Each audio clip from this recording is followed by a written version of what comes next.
মামা কই যাবেন উঠেন। ধানমন্ডি কত? আরে না, এখান থেকে যাবো না, চলো অন্য রিক্সায় যাই। অন্য রিক্সা কেন? এই রিক্সা কি সমস্যা? এখান থেকে রিক্সা আমার ভাড়া বেশি চাই, হেঁটে গিয়ে সামনে থেকে নেই, ভাড়া কম পাবো। মামা আপনারা খুশি হয়ে যা দিবেন এটাই সই, উঠেন।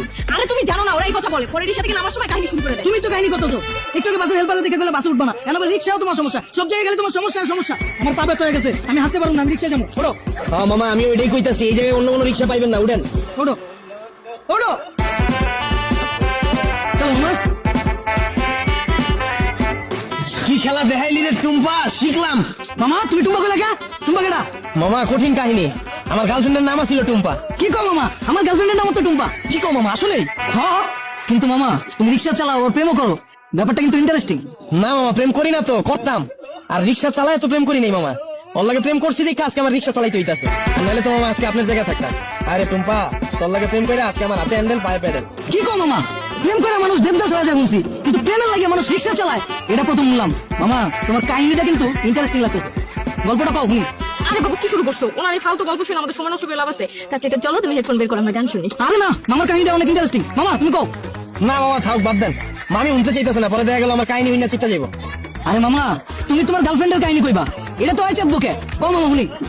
মামা কি কমু দুঃখের কাহিনী, ও একটা জিনিস আছিল মামা, খালি চুস্ত। চুস্ত মানে? পুরা কাহিনী কই মামা, শুনেন তাইলে সেনা বুঝবেন। ওর মায়ের বইরা মামা একটা চাকরি করতাম, ওই চাকরিটাও গেছে গা। পরে আর কি করার, বন্ধু বান্ধবের টাকা ধারলে ওর লাগে দেখা করতাম, মাসের ভিতরে 15 দিনে দেখা করতাম মামা 15,000 চুইস চালাইতে। কেমনে মামা?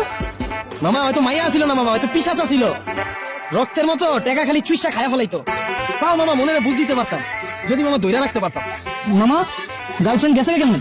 মামা আমার চাকরি তো চুষেই দিছে, এরপরে মামা বন্ধু বান্ধবের যে টাকা ধার করছিলাম ওকে টাকা তো আর শোধ করতে পারি নাই, পরে আর নতুন করে ধার দেয় নাই, এর লেগে 10 দিন ধরে ওর লাগে দেখা করতে পারি নাই। পরে ভাই অন্য জায়গায় যায় ভাই চোষা শুরু করে দিছে। পরে আর কি মামা 1 বছরে 10 লাখ টাকা চুষা দিছে, পরে এই 10 লাখ টাকা শোধ করার লেগে মামা এই যে রিক্সা চালানো শুরু করলাম। চাকরি করে তো মামা এই টাকা শোধ করা সম্ভব না। মামা তোমার কপালটা আসলে খারাপ আছিল, কিন্তু মামা আমার কপাল কিন্তু চান কপাল। আমার গার্লফ্রেন্ড আমার অনেক ভালোবাসে, আর মামা আমি কিন্তু আমার বন্ধুদের থেকে টাকা ধার লয়া পরে লয়া ঘুরি, কিন্তু মামা ভালোবাসার কাছে টাকা পয়সা আসলে তুচ্ছ জিনিস। কি করছেন মামা আপনার লেগে দোয়া করি মামা, খালি জীবনে একটাই আফসোস, যারে আম খাওয়া শিখাইলাম এখন আর আম খায় না মামা, আপেল খুঁজে। আর 2 দিন পর পর নতুন বয়ফ্রেন্ড লয়ে আমার রিক্সায় উঠে। কি কো মামা? তোমার গার্লফ্রেন্ড তোমার চুষা তোমার রিক্সায় উঠে আবার বয়ফ্রেন্ড লয়া? মামা আমি যদি তোমার জায়গায় হইতাম তাহলে দুই গেলে টাকা বইরা দিতাম। কি কো মামা, আসলেই? হ্যাঁ, তুমি দরকার হলে আমার নাম্বার লয়ে লও, অগর যখন পাইবা আমার নাম্বারে কল দিবা, দরকার হইলে আমি আইসা অগর থাবড়ে যাবো। বুঝলো? আমি তোকে আয় বসছি তো মামা, নামেন। ও আর বসো কতদিন ফিরে আসছে আমার মালিকা। মামা আপনিই তো কইলেন পাইলেই কানের নিচে বাজায় দিতে, আমারে হাতে হ্যান্ডেল পায়ে প্যাডেল যে পড়াইছে ওই জিনিসই তো এইটা, এটাই তো আপনার কপালে জুটছে।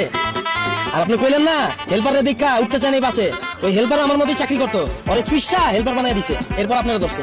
যাক মামা সাবধানে থাকেন, আমার ভাড়া দিয়ে দেন।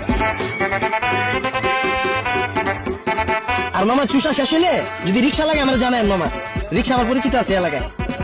কি খেলা দেখাইলি রে টুম্পা, শিখলাম।